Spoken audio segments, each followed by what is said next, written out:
Ponekad sedim sa prijateljima i kažem hajde da damo negde neki komentar i uopšte ne možemo da dobijemo telefonski kontakt. Kale Megdan, Kale, je brdo. Teleprontujem. Ja moram reći da vi imate peru, a i smrde vam noge. Vazduhopova. Loši ljudi sa istoka, žuti ljudi. Pa vi niste normalni. Vi ste belosvetski ološ. Tišina tamo. Predsjednik Srbije Tomislav Nikolić boravi u Kini do petka, ali nije tamo otišao sam. Poveo je i gotovo pola svoje porodice, a u delegaciji su Pride i njegovi saradnici sa Andrićevog venca. I sve to naravno o trošku građana Srbije. A kako drugačije? Pitam se samo da li će kineski premijer Li Keqianga uzvratiti našem predsjedniku nekim proročanstvom. Doći će ljudi sa istoka, žuti ljudi. I zavladat će svet.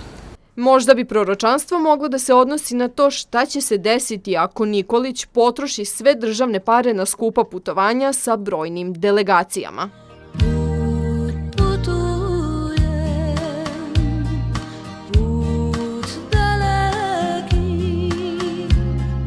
Pre 3 meseca predsjednik je putovao i na Kubu, a na tu egzotičnu destinaciju, pored životne saputnice Dragice, poveo je i svitu od čak 13 ljudi. Prava sitnica. Iz državne kase samo za avionske karte za predsjednikov drugi medeni mesec otišlo je najmanje 30.000 evra iz budžeta građana. Odlazim sa planete putujem. Posle putešestvija po Kubi, Dragica Nikolić je imala tek toliko vremena da prepakuje kofere, nabaci opuštene krpice i ode sa suprugom u Azerbejdžan na evropske igre. Iz budžeta građana. Da vidimo. A to je južni pol, sad mi je jasno. Trebalo je da skrene levo od Albuquerquea. Između ova dva putovanja Nikolić je skoknuo i do Jerevana i poveo pratnju od 11 ljudi, među kojima su bila i 2 prevodioca za engleski i francuski jezik, iako se u Jerevanu govore jermenski i ruski. Prema gruboj proceni Nikolić i njegova svita potrošili su na ovu posetu oko 1.000.000 dinara iz budžeta građana. Odlazim dok još drugi spavaju.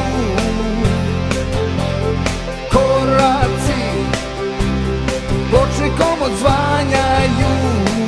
Verujem da se predsjednik ipak najbolje proveo u Njujorku, jer je na zasedanje Ujedinjenih nacija poveo delegaciju od ukupno 24 člana, među kojima su bili i njegova supruga Dragica i njene saradnice iz fondacije.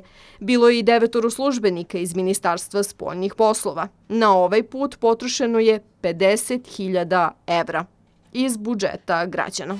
Amerika, zemlja velika. Ponekad sedim sa prijateljima i kažem hajde da damo negde neki komentar i uopšte ne možemo da dobijemo telefonski kontakt. Kale Megdan, Kale, je brdo. Teleprontujem. Ja moram reći da vi imate peru, a i smrde vam noge. Vazduhopova. Loši ljudi sa istoka, žuti ljudi. Pa vi niste normalni. Vi ste belosvetski ološ. Tišina tamo.